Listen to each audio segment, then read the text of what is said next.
ದಿನ 2025-26ನೇ ಸಾಲಿನ ಮೆಗಾ ಪೋಷಕ ಶಿಕ್ಷಕರ ಸಭೆಯನ್ನ ಕರ್ನಾಟಕದಾದ್ಯಂತ ಏಕಕಾಲದಲ್ಲಿ ಎಲ್ಲ ಸರ್ಕಾರಿ ಶಾಲೆಗಳಲ್ಲಿ ಇವತ್ತು ಆಯೋಜನೆಯನ್ನು ಮಾಡಿಕೊಂಡಿದ್ದೀವಿ. ಈ ವರ್ಷದಲ್ಲಿ ತುಂಬಾನೇ ನೀವು ಮುಖಾಮುಖಿಯಾಗಿ ಭೇಟಿ ಆಗಿದ್ದೀವಿ. ಮತ್ತೆ ಹಲವಾರು ವಿಚಾರಗಳನ್ನ ಚರ್ಚೆ ಮಾಡಿದೀವಿ ಕೂಡ. ಅಂದ್ರೆ ಪೋಷಕರ ಕರ್ತವ್ಯವೇನು, ಶಿಕ್ಷಕರ ಕರ್ತವ್ಯವೇನು ಅಂತ ಒಂದು ಥಾಟ್ಸ್ ಇದೆ. ಅಲ್ಲಿ communication between home and school is the key to success ಅಂತ.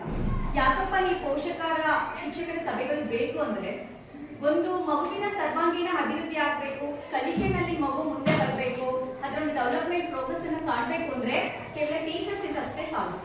ಒಂದು ಕೈನಲ್ಲಿ ಯಾವ ರೀತಿ ನಾವು ಚಪ್ಪಾಳೆಯನ್ನು ಹಾಕೋದಕ್ಕೆ ಆಗೋದಿಲ್ವೋ ಹಾಗೆ ಒಬ್ಬರಿಂದ ಅದು ಕಲಿಕೆ ಪರಿಪೂರ್ಣ ಆಗೋದಿಲ್ಲ. ಅದಕ್ಕೆ ಪೋಷಕರ ಕರ್ತವ್ಯವೂ ಬೇಕು. 50% ಟೀಚರ್ಸ್ ಎಫರ್ಟ್ ಹಾಕಿದ್ರೆ ಇನ್ 50% ಅನ್ನ ಪೋಷಕರು ಕೂಡ ಎಫರ್ಟ್ ಹಾಕ್ಬೇಕಾಗುತ್ತೆ. ಅವಾಗ ಮಾತ್ರ ಒಂದು ಕಲಿಕೆ ಮಗುವಿನಲ್ಲಿ ಸದೃಢವಾಗುತ್ತೆ ಮತ್ತೆ ಸಫಲ ಆಗುತ್ತೆ ಅಂತಲೂ ಹೇಳ್ಬೋದು.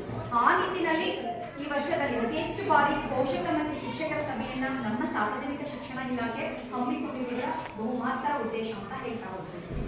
ಮತ್ತು ಇಲ್ಲಿ ಇವತ್ತು ಏನಾಗಿದೆ ಅಂದ್ರೆ, ನಾನು ಈ ಒಂದು ಕಾರ್ಯಕ್ರಮ ಉದ್ದೇಶಿಸಿ ಹೇಳ್ತಾ ಇಲ್ಲ, ಅವರ ಸಮಾಜವನ್ನ ದೃಷ್ಟಿಯಲ್ಲಿ ಇಟ್ಕೊಂಡು ಹೇಳೋದಾದ್ರೆ, ನಾನು ಶಾಲೆಗೆ ಮಗುವನ್ನ ಅಡ್ಮಿಷನ್ ಮಾಡಿಸಿದ್ದೀನಿ, ಅದಕ್ಕೆ ಬೇಕಾದ ಎಲ್ಲ ಸಲಕರಣೆಗಳನ್ನ ಕೊಡಿಸಿದ್ದೀನಿ, ಪೆನ್ನಿಂದ ಹಿಡಿದು ಬುಕ್ಸ್ ಎಲ್ಲ ಏನ್ ಬೇಕು, ಬಸ್ ಪಾಸ್ ಇಂದ ಹಿಡಿದು ಎಲ್ಲ ಫೆಸಿಲಿಟಿ ಕೊಟ್ಟಿದ್ದೀನಿ. ಇನ್ನು ನೆಕ್ಸ್ಟ್ ಎಲ್ಲ ಟೀಚರ್ಸ್ ಕಲಿಸ್ತಾರೆ ಅನ್ನೋ ಒಂದು ಥಾಟ್ಸ್ ಅಲ್ಲಿ ಇರ್ತೀನಿ. ಆಸ್ ಎ ಪೇರೆಂಟ್ ನಾನು ಆಗುತ್ತೆ ಅದನ್ನೇ ಯೋಚನೆ ಮಾಡ್ತೀನಿ. ಬಟ್ ಆ ರೀತಿ ಮಾಡಿದ್ರೆ ಆಗೋದಿಲ್ಲ. ಯಾಕಂದ್ರೆ ನಾನು ಅವಾಗಲೇ ಹೇಳಿದಂಗೆ ಇಬ್ಬರಿಂದಲೂ ಕೂಡ ಅದು ಸಂಪರ್ಕ ಆಗ್ಬೇಕು, ಇಬ್ಬರಿಂದಲೂ ಪ್ರಯತ್ನ ಆಗ್ಬೇಕು.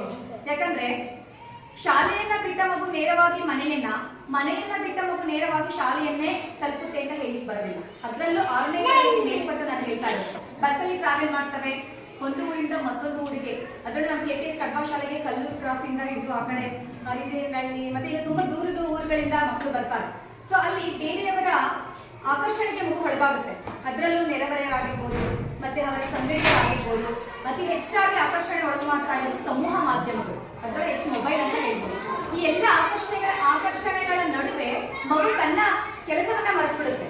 ಅಂದ್ರೆ ಅದು ಏನು ಓದೋದಕ್ಕೆ ಬಂದಿರುತ್ತೆ, ಏನು ಓದಬೇಕು ಅದನ್ನ ಬದಿಗೊತ್ತುತ್ತೆ, ಯಾವುದು ಬೇಡ ಯಾವುದು ಅನಗತ್ಯ ಅದರಲ್ಲಿ ನನ್ನನ್ನು ತಾನು ತೊಡಗಿಸ್ಕೊಳ್ತಾ ಹೋಗುತ್ತೆ.